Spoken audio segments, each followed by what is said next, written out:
Salve, amigas e amigos da filosofia, bem-vindos a mais uma das nossas conversações filosóficas. Hoje eu vou conversar com a Su Nhamandu. Ela tem uma pesquisa muito interessante, ela vai contar para a gente, que ela defendeu na Universidade Federal do ABC, aqui no estado de São Paulo, né?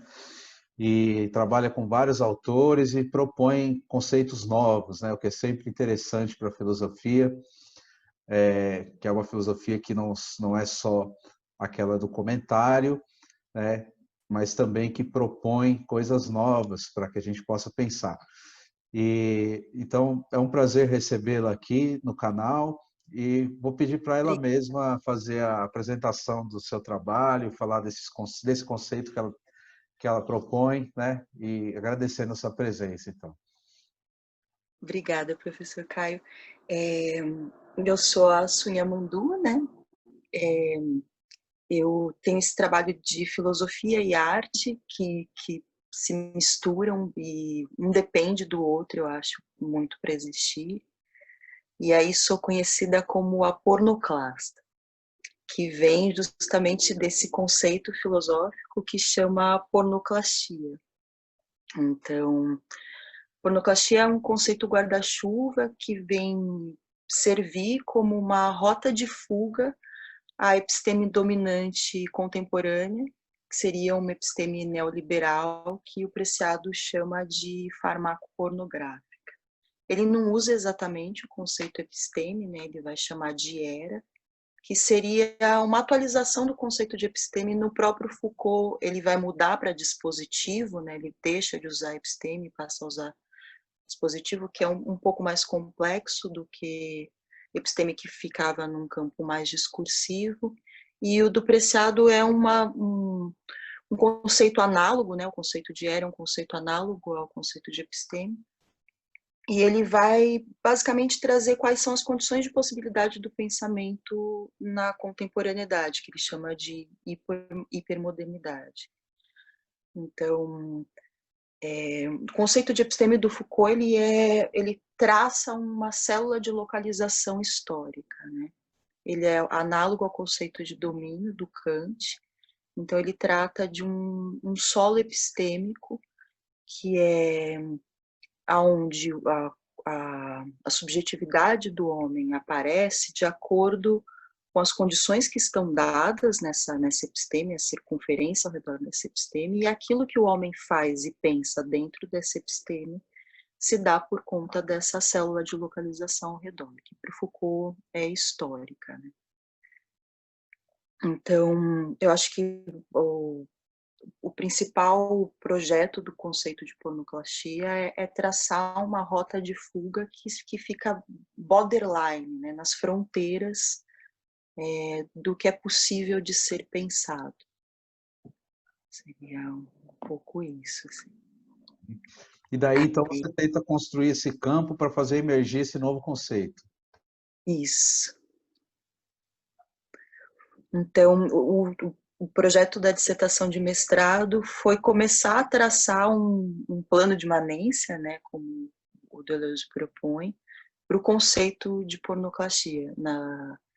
Eu sei que você tem bastante familiaridade com o Deleuze, mas, assim, falando para quem está vendo, no que é filosofia, o Deleuze vai propor essa filosofia como produção de conceitos, né, como essa relação do filósofo se apaixonando por um conceito e aí colocando esse conceito em diálogo com a tradição e construindo para esse conceito um plano de imanência através desse diálogo.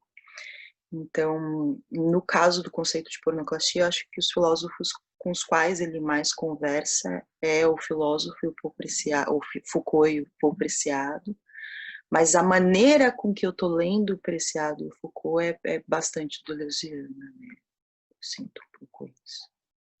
E fala um pouco, então, sobre esse conceito de pornoclastia e como que ele pode ajudar a combater esse pensamento dominante neoliberal, como você está chamando. Então, bom, eu parto dessa ideia de que Dentro de uma episteme hipermoderna, a gente tem um conceito de homem como subjetividade que é pós-kantiano, então ele é um homem como positividade, né? Ele produz, ele vive, ele fala. E aí eu tento colocar essa noção de subjetividade em contato com a pesquisa tardia do Foucault, né?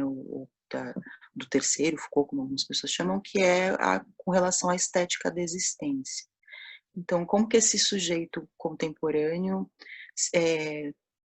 dialogaria com essa proposta de filosofia antiga, aonde ele se vê diante de uma necessidade de trabalhar a si, né? Investigar a si, ele se vê diante da necessidade de uma prática de si, né? Isso é para os estoicos e para os epicuristas, né?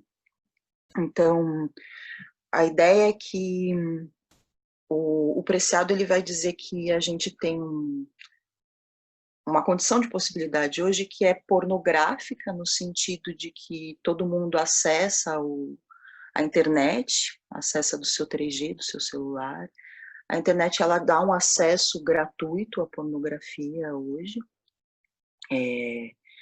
No Pornhub, Xvideos, são todos de uma mesma companhia, né? Pertencem a uma mesma pessoa, um grupo de acionistas.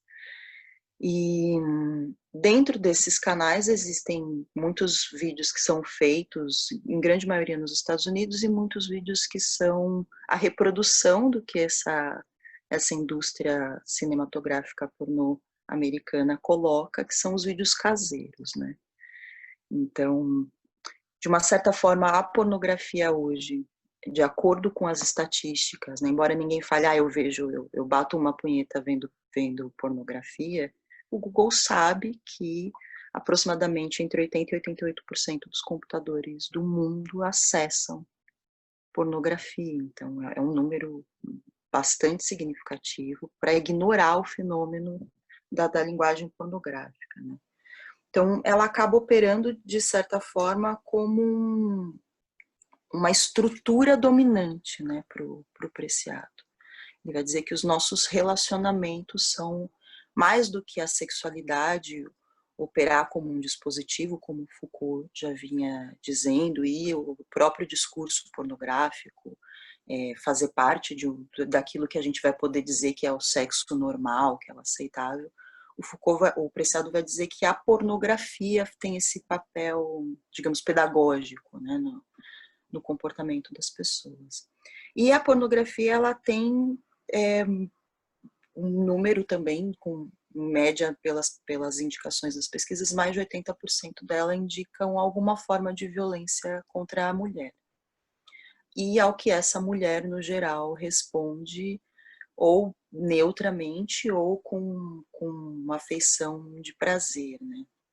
Então, de certa forma, o que ele está querendo dizer é que a estrutura misógina patriarcal com a qual nós lidamos hoje, ela tem um reforço, né, pensando em cognitivismo, a gente tem um reforço de apoiar a violência contra a mulher como uma estrutura de relacionamento, né? E a própria pornografização das relações. A gente para pensar, por exemplo, que a uberização do trabalho ela vai encontrar respaldo para começar justamente na legalização dos trabalhos das cam modelings, né? Que foi muito fácil tirar direito trabalhista de meninas encaradas como trabalhadoras sexuais que tiravam a roupa em frente ao computador. E a gente sabe que a barbárie começa escolhendo alguns e depois ela pega todo mundo. Então hoje a gente tem aí essa enorme população de motoristas de Uber, entregadores de rap, né? Assim, a gente perdeu essa classe que era a classe trabalhadora. Então as pessoas têm muita dificuldade de encontrarem identificação, sentimento de pertença para construir pautas unificadas, né? Então, dentro desse cenário, eu senti que esse movimento subjetivo de escrita de si, que é bastante utópico, ideal, tem uma coisa kantiana de acreditar que o homem vai buscar essa alternativa ética, né, que está no Foucault. Foucault é um leitor de Kant, né? Então, de certa forma, o projeto do conceito de pornoclastia, ele depende de você bancar essa filosofia que eu estou propondo, assim, de falar, tá bom, então eu concordo com essa verdade que você está inventando aqui, né? Que eu trago também isso no mestrado, a filosofia como museu, como escola, como um instrumento, né, de invenção de verdades, de saberes que nós passamos a aceitar como normais e como naturais até, né? E aí, uma das coisas que eu falo que é muito importante a relação entre a performance e a filosofia é como uma performance pornoclasta ilustra esse argumento com muito mais clareza do que qualquer palavra que eu possa dizer, né? Esse efeito estético. Se eu converso com um professor de filosofia ou com um aluno de filosofia, essas coisas que eu estou dizendo fazem sentido. Mas se eu trago isso para um público mais de um senso comum, até para um público de arte, é um pouco abstrato. Eu estou falando um Foucaultianês, um Preciadês, né, um Deleuzianês. E aí, quando eu pego e escrevo a palavra patriarcado, polícia militar, golpe, né, com lápis aquarelável, sento em cima dele, bato uma siririca, ejaculo em cima dessa palavra e uso um dildo para apagar isso, existe uma presença estética muito forte que fala como essa pornografia é uma linguagem da qual nós também podemos nos apropriar para fazer o jogo inverso. Ela serve como um dispositivo de dominação, mas ela também pode ser subvertida, né, e ser um instrumento de disrupção. Acho que é um pouco isso. Eu queria entender um pouco melhor como que é essa questão da escrita que você fala, escrita de si. Em que sentido que isso é uma escrita? Bom, eu acho que depende muito de como eu me coloco também como autora no texto da dissertação, né? Eu lembro de uma analista minha falando assim, você sabe que é uma ousadia você querer ser filósofa, né?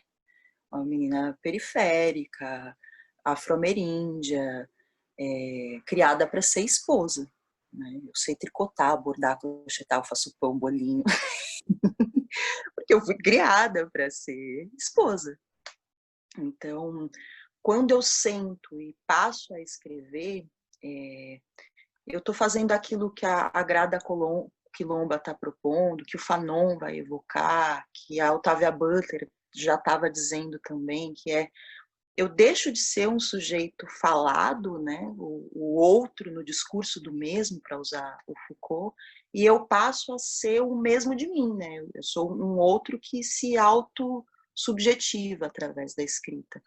Então a escrita ela acaba tendo esse papel de tecnologia de subjetivação, né? E nessa tecnologia eu acabo operando como uma ficção política. Eu sou um personagem conceitual que é uma ficção política. E enquanto essa ficção política, eu me proponho a ser filósofa, né? E tenho essa ousadia, como a minha analista trouxe, que é uma esquizoanalista, é uma deleuziana. Né?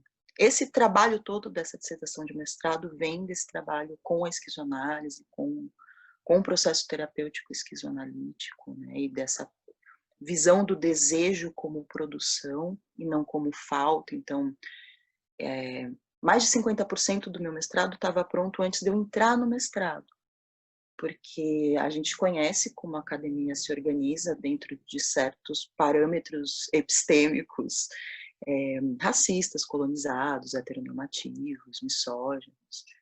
Então, eu tentava e não passava, até que eu falei, ok, eu vou fazer sem passar, vou fazendo sozinha, e esse fazer sozinha foi trazendo uma visibilidade ao ponto de eu ir construindo um currículo Lattes como chercheuse independente, né, que era como eu acabava me apresentando quando eu apresentava uma coisa nas universidades que eu me inscrevia. Geralmente fora daqui eu tive a princípio mais receptividade do que aqui, então comecei aplicando para conferências e palestras em universidades na Europa.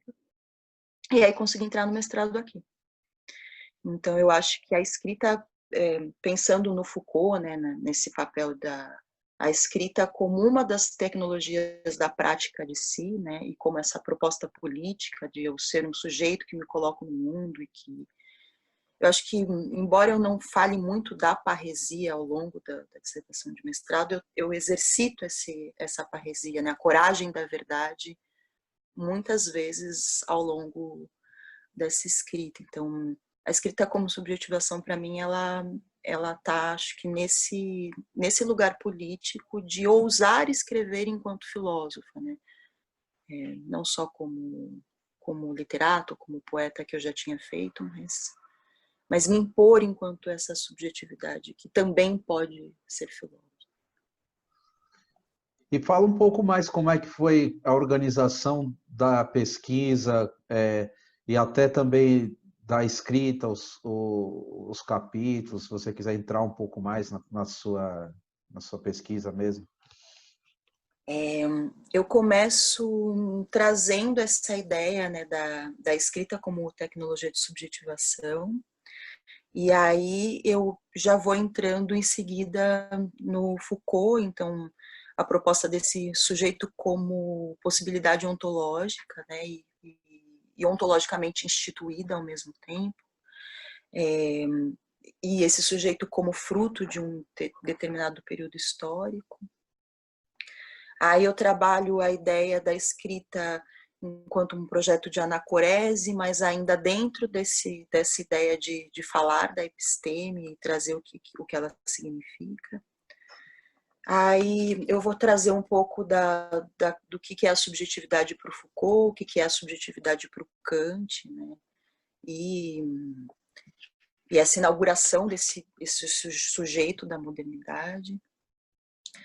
Aí depois eu passo um pouco para a questão da episteme enquanto condição de possibilidade, então circular como que o discurso científico, o discurso histórico, o discurso artístico vão sendo feitos de acordo com o financiamento, por exemplo, de pesquisas que eles recebem, eles vão se instituindo enquanto saberes, e esses saberes vão dizendo o que é saber e o que é conhecimento naif, o que não é saber, o que é filosofia e o que não é filosofia. Né? Eu vi Conversações Filosóficas com o professor Marco Antônio Valentim, né? Eu sou apaixonada pelo livro dele, ele está como um dos principais comentadores do meu projeto de pesquisa, pré-projeto de pesquisa de doutorado, né? Então, você dizer o que pode ser e o que não pode ser, né? Então eu vou explicando um pouco essa proposta para o Foucault, depois eu vou entrando no como que o conceito de era do Preciado pode ser análogo, né, a esse conceito.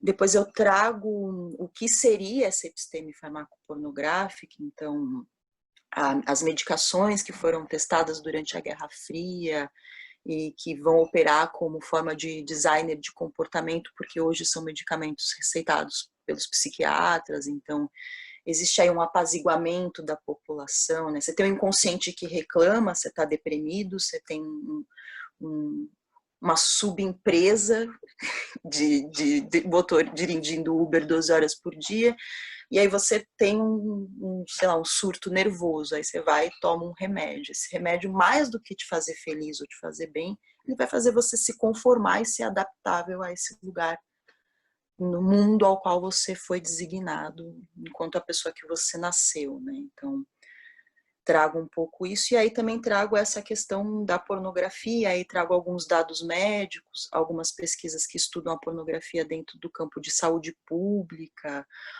trago alguns dados sobre crianças praticando violência contra crianças, né? Então, como esse acesso é de fato muito fácil, como a gente tem crianças hoje por volta dos 4 anos já acessam pornografia, aos 12 anos eles já estão cometendo crimes sexuais, né? Então, coloco um pouco em evidência esse cenário que fica obscuro sobre esse enorme elefante branco sobre o qual ninguém quer falar. E aí trago um pouco como o próprio Pornhub, né, se insere como um elefante branco, com aquele outdoor enorme no meio do Times Square, com All You Need Is a Hand, né, assim, uma blasfemação ali contra o Flower Power, do All You Need Is Love, do Lennon, assim, com esse símbolo, né, marcante da punheta e dessas subjetividades masturbatórias que você vai lá, põe um post no Facebook, espera o like, e aí você goza de dopamina com aquele pequeno like. E esses micro-orgasmos que a pornografia traz, e o problema de vício, ejaculação precoce, anorgasmia, enfim.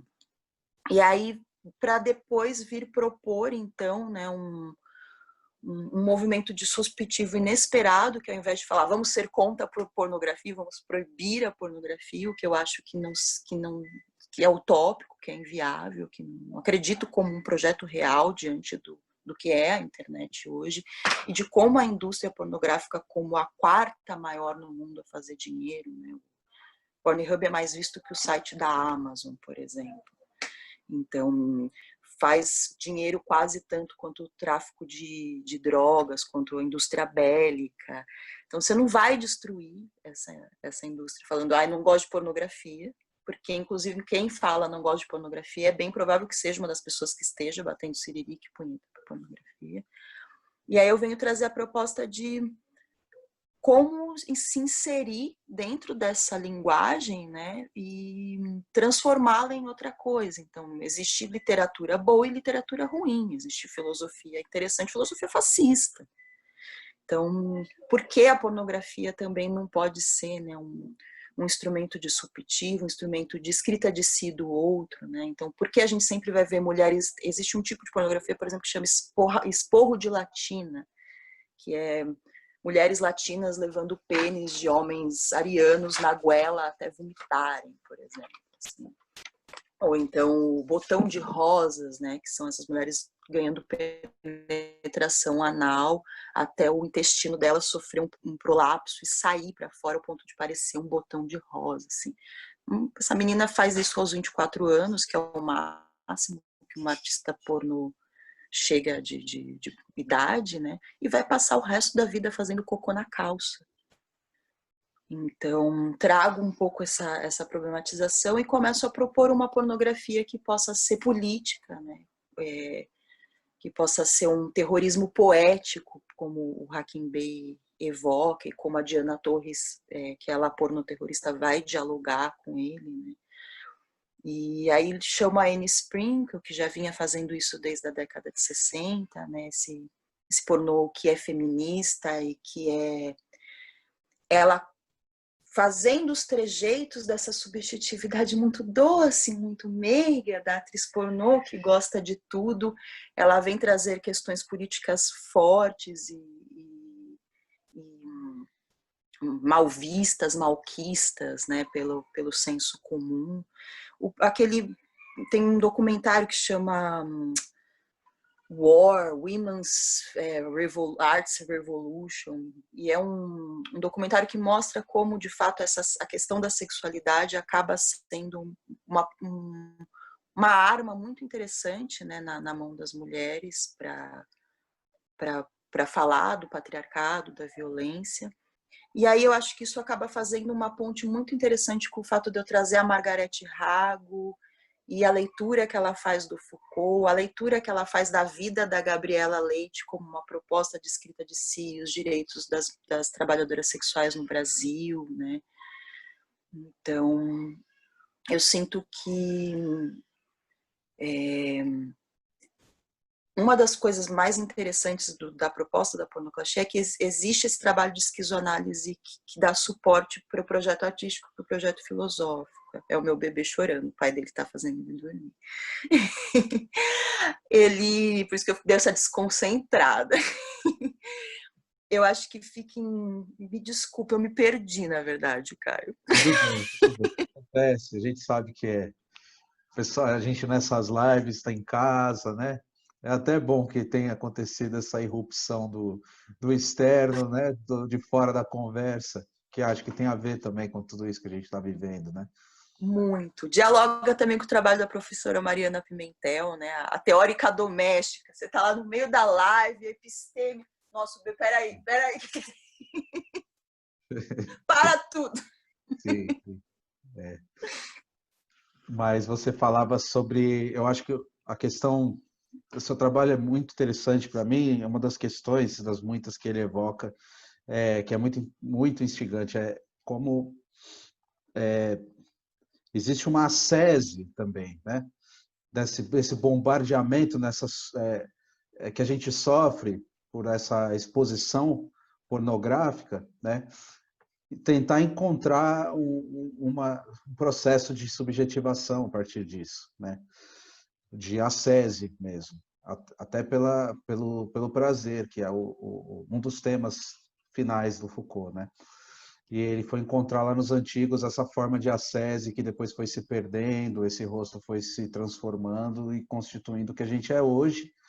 E o Preciado, talvez, eu acho que tem a ver isso. O que eu estou pensando tem a ver com a sua leitura, né?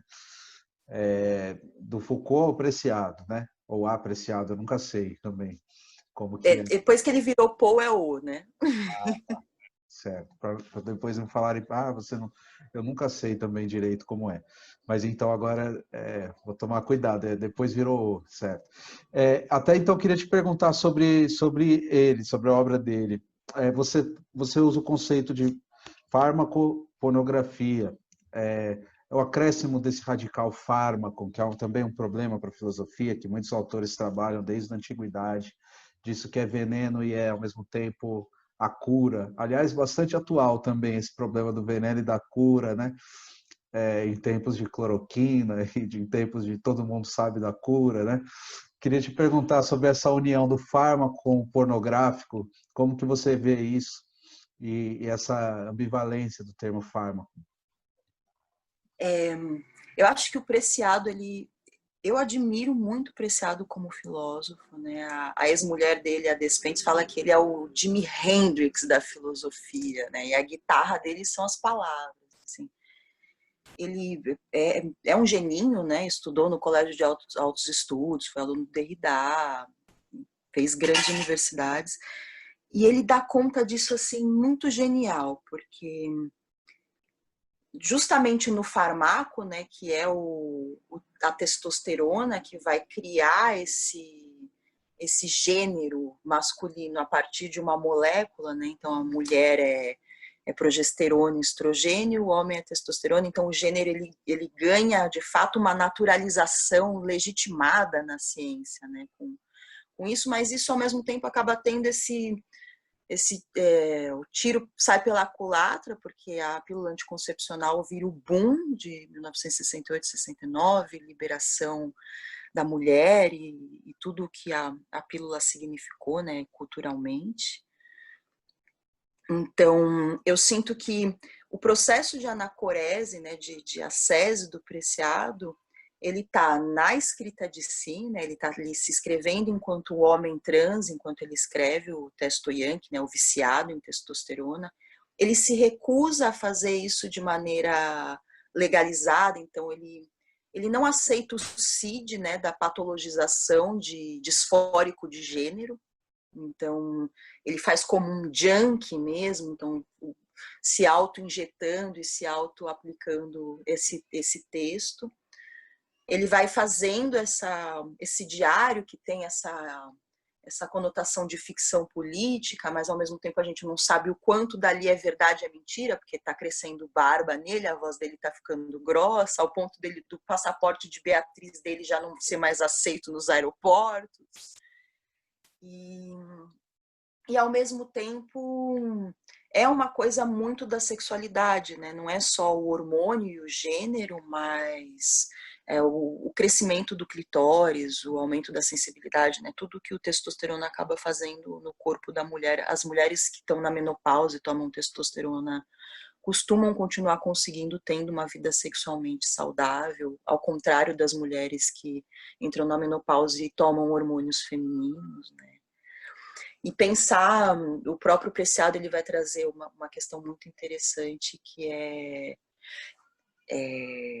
na verdade, um pouco antes disso, pensando no que você falou do farmaco como remédio, como cura, eu acho que esse exemplo do testosterona que ele traz é muito forte, né? Então, se homem é quem tem o testosterona, eu vou pôr o testosterona, eu viro homem, eu resolvo o meu problema, né? Se o falo é o que dá o direito à fala, eu compro o dildo, eu tenho falo commodity, Freud, adeus, inveja do pênis, beijinho no ombro para você, muda a sua teoria, boa sorte. Então, sinto que tem essa... E, ao mesmo tempo, ele está falando com a Butler, né? Ele está falando de economia, assim, eu acho bem complexo. A dissertação de mestrado, eu tinha 2 anos para fazer e, infelizmente, eu não consigo dar conta da complexidade do que ele está trazendo ali no texto Young, né? É um trabalho preliminar, bem preliminar. Uhum. E sobre as performances, conta um pouco como elas acontecem, como é que foi a pesquisa que você fez e tudo isso também sobre a prática. Minha principal inspiração é a Diana Torres, né? Porque ela escreve esse livro, Conho Potens, onde ela vai propor o skirting como uma máquina de guerra contra a sexualidade mainstream. Justamente porque a glândula paruretral, né, que é conhecida como ponto G ou como glândula skinny, ela fica excluída dos manuais de anatomia durante muito tempo, que nem o clitóris, né? A gente tem o clitóris, ele aparece em 1900 e em 1945, logo ali no finzinho do pós-guerra, ele some do Grey's Anatomy. Então, ele demorou muito tempo para aparecer, ele fica 45 anos, e é interessante pensar esses 45 anos, né? Os homens vão para a guerra, as mulheres ficam em casa, trabalhos que não eram de mulheres passam a ser trabalhos de mulheres, elas ganham dinheiro, autonomia, liberdade, e aí o clitóris desaparece. O dinheiro, autonomia e liberdade não podem vir junto com essa liberação sexual também, né? Isso é transgressor, né? Eu acho que essa palavra ela ronda o projeto inteiro. Sinto que é por isso também que ele recebeu muitas rejeições. Eu sinto que o cânone tradicional da filosofia às vezes se sente ofendido quando você propõe disrupções no interior da filosofia, né? Sendo que não é sobre dizer o seu é obsoleto, é só sobre dizer eu quero levar esse diálogo para um outro lugar, né? Mas assim, transgressão é essa palavra que aparece muito e vem do Foucault, né? É o motivo pelo qual me apaixonei por ele. Eu sinto que por ser uma subjetividade borderline, a transgressão ela é a minha ação natural enquanto existente, né? Eu não preciso querer ser transgressora para ser. Então, entender essa transgressão como um movimento ético, responsável, político e comprometido com a verdade, né? Acaba guiando muito essa pesquisa. Então, quando eu vou para as performances, eu tento levar isso o máximo possível, né? Elas são sobretudo performances políticas, assim, né? Meu companheiro, ele é curador, ele fala, às vezes eu sinto a impressão de que você não gosta de arte nenhuma, só de arte política. Ele tem um pouco de razão, assim, eu tenho uma certa obsessão. Então, uma das que eu mais gosto de fazer, que foi a performance que me deu o prêmio Select de arte, assim, que foi muito legal, porque daí eu passei a ser legitimada enquanto artista, porque antes também a minha proposta de arte também era vista como marginal, como meu projeto de filosofia, né?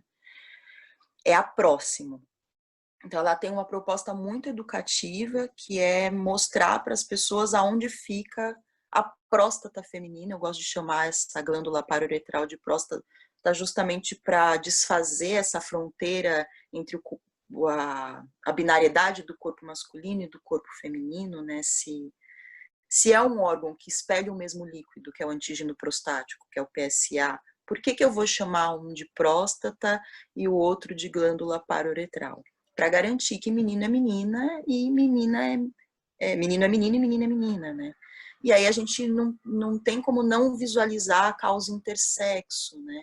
Então, se um bebê, agora recentemente, os bebês intersexo ganharam o direito de ser registrado como intersexo. Mas na década de 80, a gente começou um processo violentíssimo de mutilação. A Anne Fausto Sterling, ela fala que é uma pessoa que o Preciado cita, né, no texto Yankee. Ela vai dizer que existem 5 gêneros, porque existem 3 tipos de hermafroditismo que são tão comuns que não dá para você dizer que esse ser humano ele é doente. Ele é um tipo de humano. Você patologizar isso é uma violência equivalente a cortar clitóris de meninas na África. E aí os meninos que nascem com um pênis considerado pequeno demais para o patriarcado, ou meninas que nascem com clitóris avantajados demais para o patriarcado, mesmo que ela seja X e ele Y, não sejam necessariamente geneticamente, né, no DNA, intersexos, eles vão ser considerados intersexos esteticamente. E aí essa menina vai ser mutilada para ter um clitóris pequenininho, e esse menino, mesmo tendo pênis e bolsa escrotal completo, vai ser mutilado para virar uma menina e ganhar um buraco penetrável. E vai ser hormonizado enquanto mulher, né? Assim, então é de uma brutalidade, inclusive, para quem nasce Y. Se o seu Y não equivale a esse ideal de sujeito heróico, forte, ou empresário de si, de interesse, ou marxista e vencedor, né? Assim, onde estão os corpos que são abjetos? Então, esse skirting acaba operando como essa máquina de guerra contra o patriarcado, porque ele é o extremo oposto do gozo lacaniano, metafísico, que a mulher goza, né, lá do seminário 20, né? Não, é um gozo líquido. Eu lembro que quando eu estava estudando isso, eu tive um sonho, que eu estava no deserto, e aí eu encontrava o Lacan, e ele falava, eu tô com sede, aí eu bati uma siririca no copo e dava para ele, assim, por causa da raiva que ler o seminário 20 me deu. E aí resolvi isso ali no inconsciente, dando um copo de skirt pro Lacan beber, né? Então, nessa próxima eu convido as pessoas para vestirem uma luva cirúrgica, colocarem a mão na minha vagina, tanto homens quanto mulheres. E é um processo muito gentil, né? Eu coloco um lubrificante, explico como é essa glândula, né, que ela tem a textura de uma cartilagem de orelha. No caso do meu corpo, ela tem mais ou menos o tamanho de 2 dedos, mas isso varia muito. Tem meninas que têm mais ou menos o tamanho de um mindinho, algumas chegam a mais ou menos a largura assim de 3 dedos, mas tem esse formato mais cilíndrico, né, assim, muito parecido com essa lateral do braço. No interior da vagina, sentido para cima, como se você estivesse vindo para o umbigo, né? E esse movimento de chamar. E aí você encontra esse órgão ali. Então, convido as pessoas para usarem o meu corpo como um instrumento pedagógico, ao mesmo tempo que é um ato profundamente pornográfico, ao ponto de ser obsceno, né? Se eu faço isso na rua, eu posso ser presa, atentado ao pudor. Então, existe uma ambiguidade no interior do ato, né? Eu estou acusando a pornografia enquanto pedagogia de um tipo de subjetividade, e aí eu pego essa pornografia e desvirtuo ela e falo, olha, mas dá para ela ser outro tipo de pedagogia, e tá aqui meu corpo como um instrumento, né? Então, embora seja muito violento por ser pornográfico, eu me ponho num lugar de vulnerabilidade, como aquela performance da Abramovic, onde ela colocava os instrumentos, né? As pessoas batiam nela, arranhavam ela. Eu me ponho num lugar de vulnerabilidade que a agressão do pornográfico coloca o meu público num lugar de não saber o que fazer. Então, no geral, eu tenho experiências muito agradáveis de pessoas que realmente estão muito interessadas e que pedem licença para colocar a mão na minha vagina. Desculpa, por favor, muito obrigado, assim, né? Que é lógico que às vezes aparece alguém muito sacana, querendo tirar uma casquinha, mas aí eu tô preparada, né, com a Itziarziga e o devir puta, que ela pega o Deleuze e a noção de devir e transforma num conceito, e com a Virginia Despentes, para incorporar esse personagem conceitual, que é a pornoclasta, e lidar com poder com isso, né? A minha subjetividade sente poder, mesmo quando não é educativo, quando a pessoa está flertando, eu ainda estou numa posição dominadora, né? Então tem muito do BDSM que o Foucault estava namorando ali no final de vida. Ele escreve muito pouco, é um assunto tabu. Em português eu só achei o Ortega falando disso, que as pessoas não querem tocar muito nisso, né? Mas eu sinto que tem uma coisa do BDSM muito forte, que é essa coisa pedagógica do BDSM de jogos de poder, né? A dominatrix, embora ela esteja dominando, quando ela vai bater, quando ela vai queimar, quando ela vai dar choque, ela tem consciência que ela não pode machucar o seu escravo. Então, esse escravo, na verdade, ele está numa posição de poder, é ele quem diz o limite, né? É ele quem dá a palavra de segurança. Então, eu sinto que a performance, ela enquanto ritual, durante toda a pós-modernidade, o que se discutiu de performance traz muito isso, né? De quando você exercita, e o próprio conceito de performatividade da Butler também traz isso, né? Quando eu digo soy na butt, ou então quando eu digo negra, negra, negra soy, né? Esses movimentos de você pegar o insulto e transformar ele num sujeito do qual você se apodera, né? Então eu sinto que nessas performances eu acabo tendo um efeito disruptivo que coloca a sexualidade das pessoas em questionamento. Tinha uma última pergunta que eu queria te fazer. Um dos autores que você cita é o Oswald de Andrade, tem a tese do matriarcado, né? Ele recorre ao Bachofen, que também foi um autor bastante criticado na sua época, né, por ter apresentado a tese do matriarcado. Eu queria te perguntar sobre o Oswald, como é que você vê essa relação, pensando também o colonialismo, pensando a filosofia, né, que foi a tese dele. O Oswald é minha paixão, né? E eu cheguei no Oswald já bem mais velha, né? Em 2011 eu fiz a Macuba Antropófaga do Zé Celso, no Teatro Oficina, e foi a primeira vez que eu li Oswald fora do colegial, assim, tinha 27 anos. E foi uma experiência divisora de águas, assim, eu diria. Apesar de ter lido a Pagu antes e ter vários problemas com relação à subjetividade do próprio Oswald, eu acho ele mágico, assim. E a proposta da tese, enquanto genialidade mesmo, assim, essa cabeça genial, assim, na minha opinião. E aí essa tese da crise da filosofia messiânica, né, que ele propõe como tese de doutorado para a USP, não foi aceita. O próprio professor Marco Antônio sugere, né, no livro dele, o que seria da filosofia no Brasil e no mundo hoje se tivesse, né, sido aceita. E aí o Oswald ele entra muito pouco, porque ele, na verdade, é meu projeto de estudo agora do que eu quero fazer no doutorado, né? Então, no doutorado eu quero pegar o Foucault e, usando o intermédio do Viveiros de Castro, quando ele pega o Foucault das palavras e as coisas, e o conceito de mesmo e de outro, e vai propor essa episteme ameríndia, né? Eu quero usar o Foucault numa experiência de Jurema, o catatal, né, do Descartes, que coloca do Leminski, que coloca o Descartes fumando maconha, ou o Brazuca Negão Sebento do Jean Christophe, que coloca lá o Spinoza recebendo o xamã Brazuca, né? Eu queria colocar o Foucault bebendo Jurema, então ele tendo essa alteração das condições de possibilidade do pensamento dele provocado pela experiência da Jurema, né?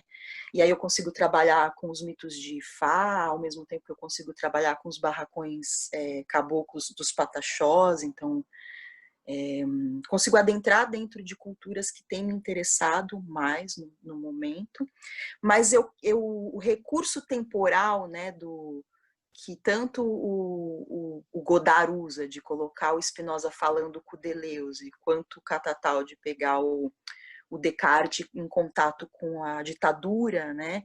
Eu quero colocar o Foucault nesse matriarcado de Pindorama hipotético, hipotético que o Oswald propõe, né? E se quando Foucault chegou aqui, na verdade, a gente não tinha um patriarcado, mas um matriarcado.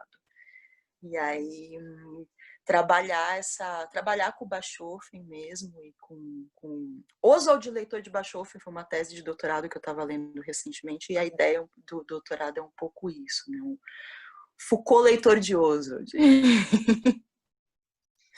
Maravilha, gostei muito da conversa, Su.